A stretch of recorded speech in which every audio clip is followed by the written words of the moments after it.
Day 3 was off to a good start with that 6x17 shot I took overlooking Antequera. But that little detour hadn't been on our agenda, and we had somewhere to be today. A nature preserve called Torcal de Antequera in the nearby mountains.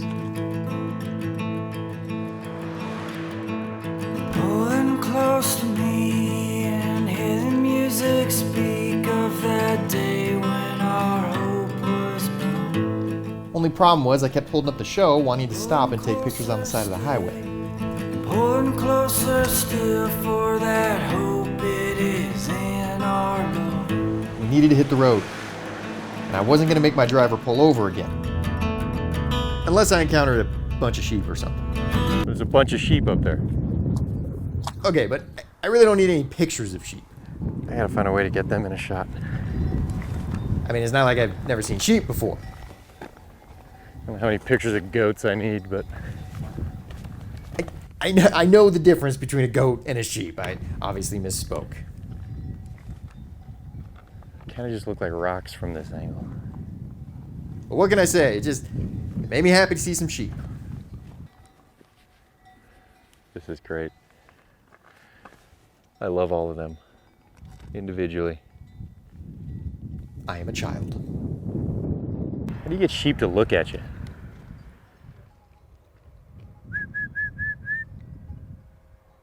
Bah! Perhaps I should explore my local petting zoo. And my wife can buy me an oversized lollipop and one of those hats with a propeller on top. Whatever. These little unexpected moments are what make a trip fun. And they're extra fun when viewed with the puerile wonderment of a 175-pound infant.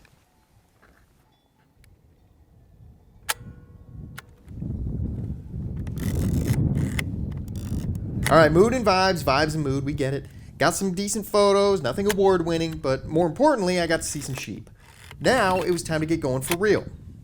If I'd known what was waiting for me in the mountains... Alright, let's carry on. I wouldn't have been dicking around so much on the way there.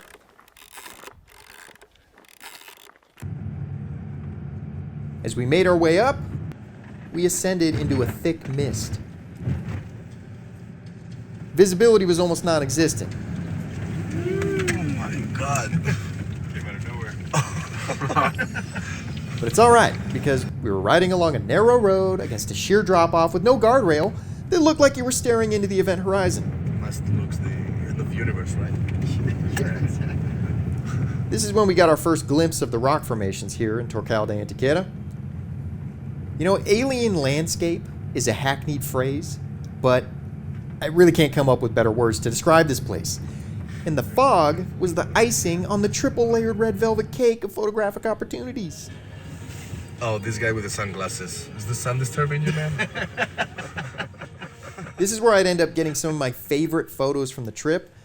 But first, we had to hike into the park. And all the damp weather had turned the trails into a soupy, greasy mess. I really can't overstate how slippery it was. Oh my God, it's insane how slippery it is. Our boots instantly caked up with mud, forcing us to a crawl. It was agonizingly slow, but I wasn't about to slip and give myself brain damage on my first day of shooting. Or worse, break one of my cameras. 1, 2, 3, 1. Doing a 6x17 shot here, of course. 90 millimeter. Okay, kind of classic landscapey stuff. All right. No joke, this spot was only like 40 yards into the trail. And I've been taking pictures long enough to know better than to stop at the first pretty thing I see. But I'm just going to spoil the ending for you here and tell you that there's a couple things you're going to notice in this section of the video. One is that, well, it'll often look like I'm just learning to walk. That's the mud. Another is that I didn't take that many photos. Good photos, I think, but not that many. That was also the mud. And the weather. And my cameras. I like this first shot, but in hindsight, I wish I'd skipped it. There were much better views coming up that I would have rather put my time into. I could, let's see if I can get up on this rock to include that in a pano. Oh my God, I'm so tired of slipping around.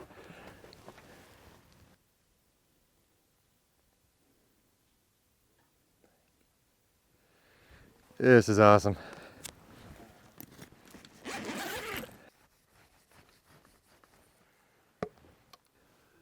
Fog's coming back in, dude. Oh, I can't believe how lucky I'm getting on all this. I can't believe it.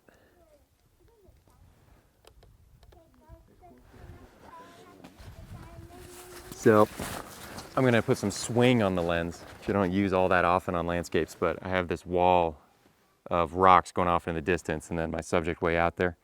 And because this is so close and that's so far, it's gonna be difficult to get the full depth of field just with the aperture. So I'll be able to take the plane of focus and just swing it more in line with all that. And then it should be easier to get everything. Sweet, okay. Mist is picking up, which is making this difficult.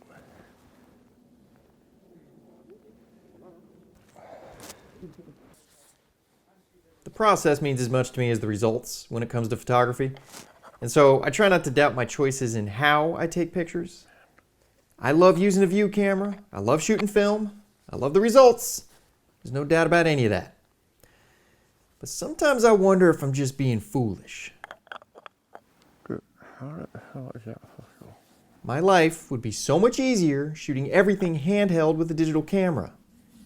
Especially when I'm using a center ND filter in a light rain and I can't keep the effing mist from landing on all the glass. Every man has his breaking point. I haven't reached mine yet with large format photography, and I kind of hope I never do. All right, it's gonna be tricky. I'm gonna have to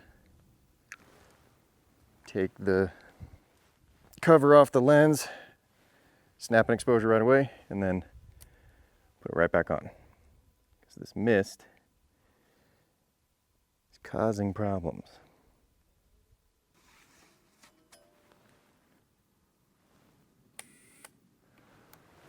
Okay. I went to the Yucatan Peninsula once, and I was lucky enough to visit some Mayan ruins while I was there. This rock formation reminded me a lot of those ruins. With the angled face and creeping vines, this cliff looks as much like a decayed Mesoamerican pyramid emerging from the jungle as it does a karst landscape. You heard me. Karst. K-A-R-S-T. And I swear I did not just learn that word 3 minutes ago. But that's why I composed this shot the way I did. The open stretch of rock formations on the left make the formation on the right seem a little more like an ancient pyramid rising above its kingdom. Torcal de Antequera has some serious haunting vibes to it, especially in a heavy fog like this. I kept thinking, how in the hell is this place not world famous like the Red Rocks of southern Utah? Those are gorgeous too, of course, but man, these crazy looking formations coupled with the lush greenery and moss. It's like someone took those red rocks from Utah, drained them of all their color, and then transported them up to the damp, rainy Pacific Northwest. Just freaking cool. My wife hates going out to take pictures with me because she says it's so boring. Which I don't blame her, but I also don't need her to tell me that.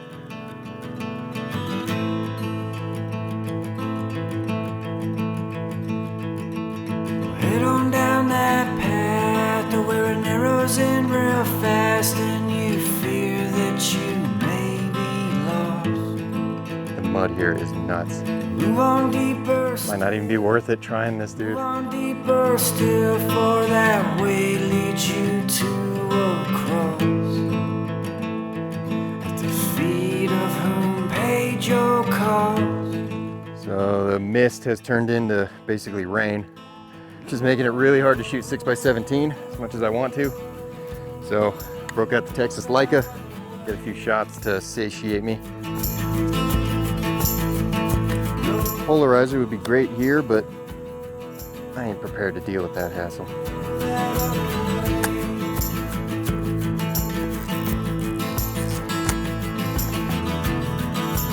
Not like shooting in the rain.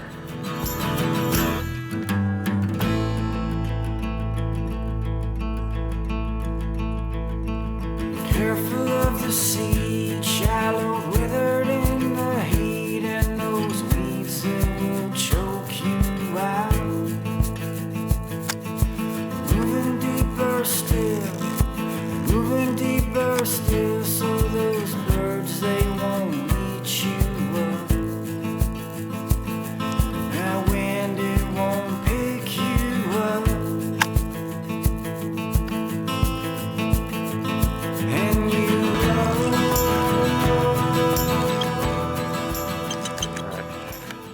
God had it with this weather. Making photography so difficult. Especially when you got big ass, slow ass cameras. Don't slip. Yeah, there we go.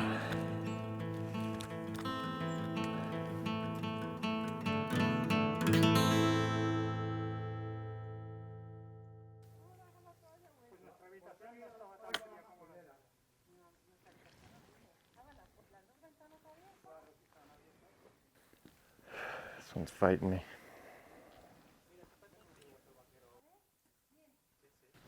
Alright, it's a 90 millimeter kind of day. So it's gonna be the 90 again. At least the rain has let up. This won't be wiping droplets off my lens the entire time.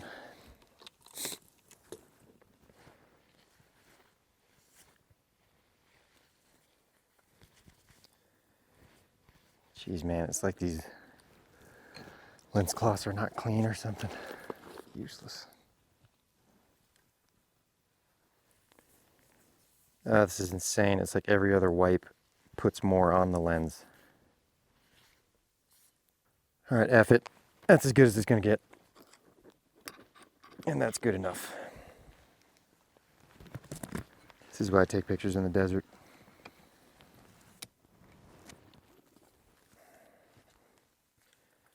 Even the ground glass is a mess.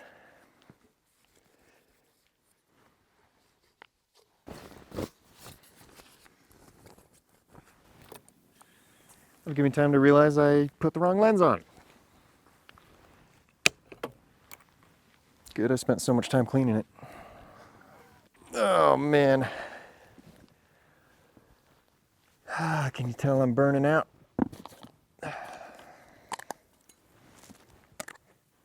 All right, sounds like a bunch of people coming, so let's try and knock this out quick. F29 again in 1 second.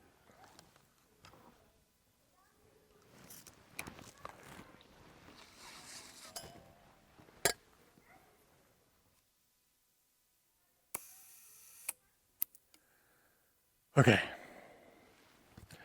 I'm excited about these pictures, but I am effing done.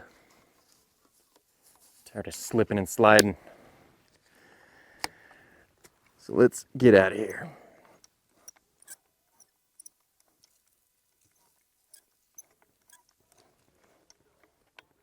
I'm a big fan of an artist by the name of Simon Stollenhag. Now, as far as I know, he's never created any artwork that looks anything like Torcal de Antequera, but something about the whole alternate universe feel I was getting here with the fog and the crazy formations, it just reminded me of his work. I let that inspiration guide me when selecting my exposure and then later the color balance in the scan. I wanted each photo to be reminiscent of one of his works, or kind of like a movie still from some sci-fi flick. As a result, I wouldn't say the colors are true to life, but when has that ever been my goal? Possibly my favorite thing about shooting film is how colors are rendered, sometimes unusually rendered. Add to that my obsessive tweaking of the RGB tone curve to get things dialed just right, and you've got yourself a recipe for, well, obsessive tweaking of every tiny little, indistinguishable to everybody else but me, color cast. And I put even more time than usual into the colors on these ones. I'm sure I'll hate them tomorrow. So these pictures were a lot of work start to finish. Between the slow cameras and even slower hiking, I only had 6 pictures to show for my time in Torcal de Antequera. We didn't explore even a sliver of this park. I'm happy with the photos, don't get me wrong, but honestly, I feel like I didn't do this place justice. I could have spent 3 days here, but the daylight was running out and we needed to get on to our next location. It was back into purgatory on our way down the mountain. Somehow the fog seemed to have gotten even thicker. All 3 of us were whipped, so we stopped in a little place to sample some local cuisine, where I went into a full-blown culture shock upon the sight of a microwave. Just out in the open. I'm ashamed to admit how much I enjoyed my bacon double cheeseburger. Either I was starving, or even the fast food is better in Spain.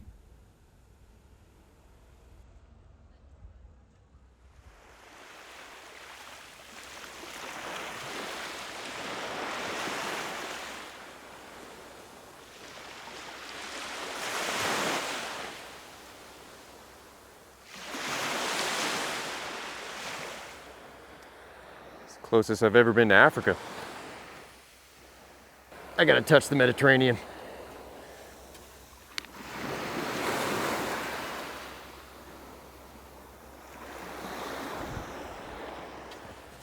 Well, I can strike that off the bucket list.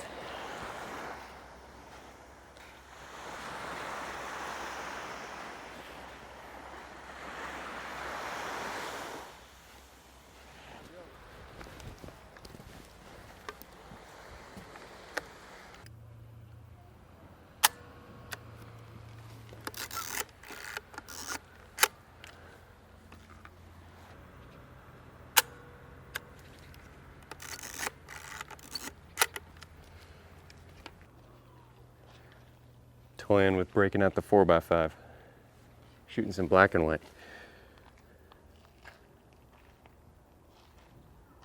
When it's overcast like this, sometimes the color film just doesn't look all that interesting, but black and white can look really cool. Yeah, what the hell? Let's do some 4x5. Using the Rodenstock 115mm, but I'm gonna skip the center ND. Because this isn't 6x17, the vignette's not too bad on 4x5. All right, focus is dialed in. Put a little bit of tilt on the lens to help keep the ground all the way to the mountain in the back in focus. And the light keeps breaking through a little bit and then going away. I think either way it'll look good in black and white, but I actually really liked it with that little bit of light breaking through. So I'm gonna try and give it a little bit of time to see if I can get some nice shadows from the breaking light.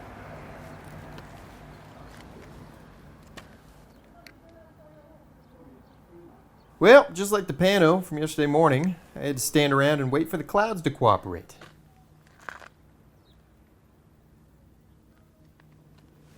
Super riveting YouTubing here, Nick. Well, at least I wasn't boring the hell out of my wife. Kiki. Kiki. Come here. Psst, psst, psst, psst. Come on, Kiki. Kiki.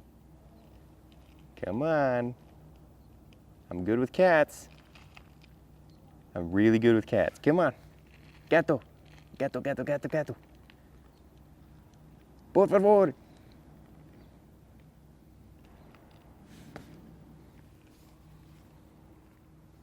I got no game with Spanish cats. Yep, here we go.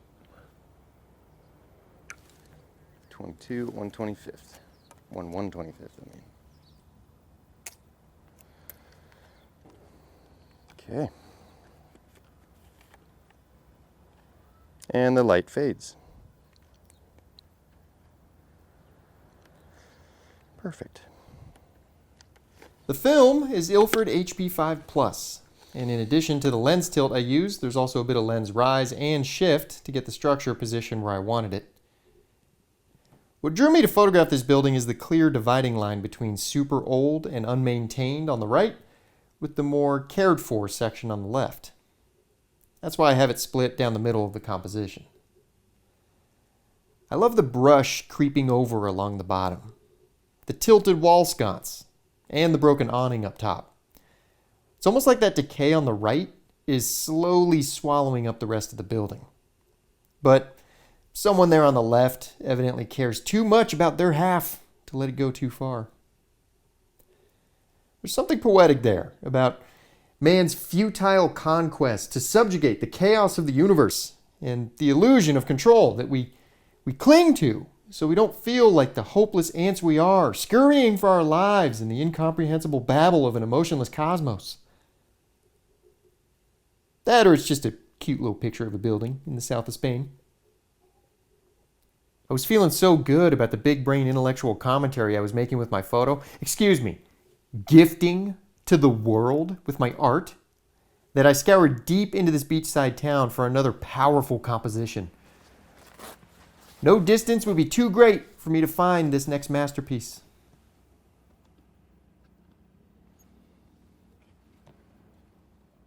"4x5 Ilford HP5 Plus, again. Waiting for the clouds to break just enough, but not too much. Again. At 1/60th. Oh, but the Nikkor 150mm, that's different. The way the cactus appear to be slowly overtaking the building from below, as the coastal cliffs bear down on it from above, really shines a light on the dichotomy of human Nah, never mind. Some photos are just photos of a pretty thing. Not everything means something. Our driver later laughed about the fact I chose to shoot what was probably the newest building in this old, charming little town. But hey man, I don't discriminate. Old or new, a good scene is a good scene. And if you think, for 1 second, I'm going to let the romance of an ancient country dictate this American's compositional choices, well, you better think again, buddy. When I woke up that morning, I had no intention on creating a couple of poor man's Ansel Adams knockoffs, but here we are. I'm pretty happy with them.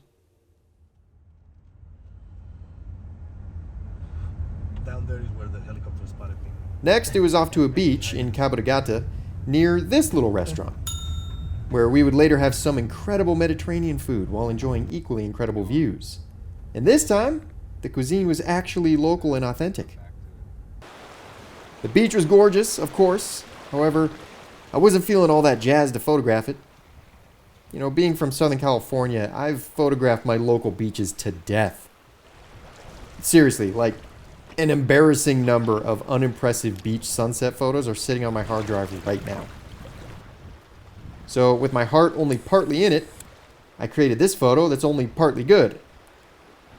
I tried to get into it, but I found out as soon as I clicked the shutter that, yes, I am still in fact thoroughly burned out on photographing the beach. But I wasn't going to end day 4 on that low note.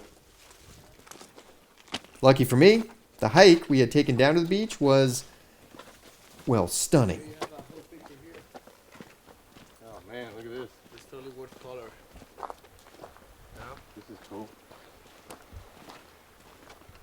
Yeah, with the ocean right in the back. This was something I could sink my teeth into. So on the way out, I set up one final shot to cap off the day.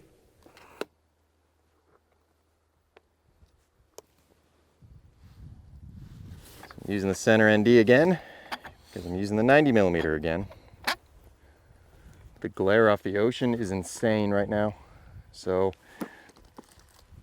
I'm also going to be using a polarizer.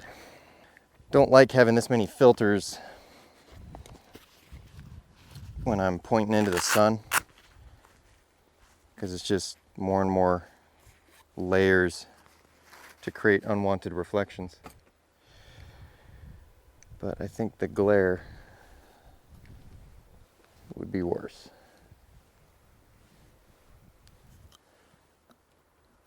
Yeah, I think we'll be good. Not seeing any ghost images around the rock in front of the glare, so I think the reflections off the filter is probably not going to be a problem.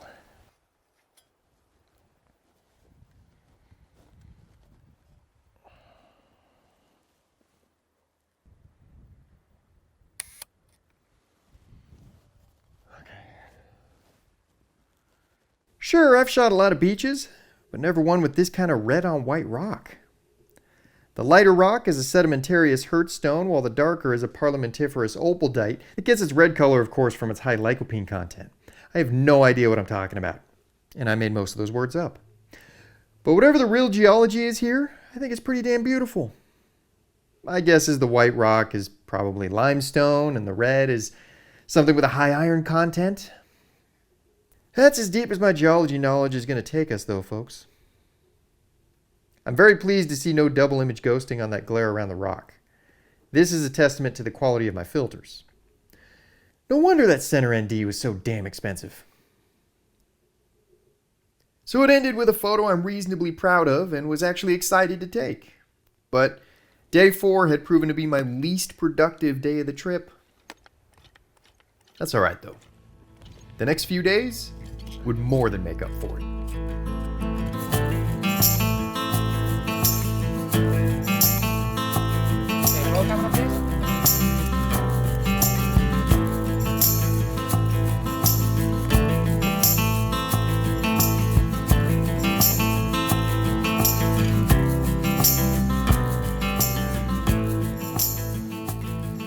If you enjoyed this video and want to buy me a beer to say thanks, click the link in the description. And be sure to check back for the conclusion to my trip through Spain.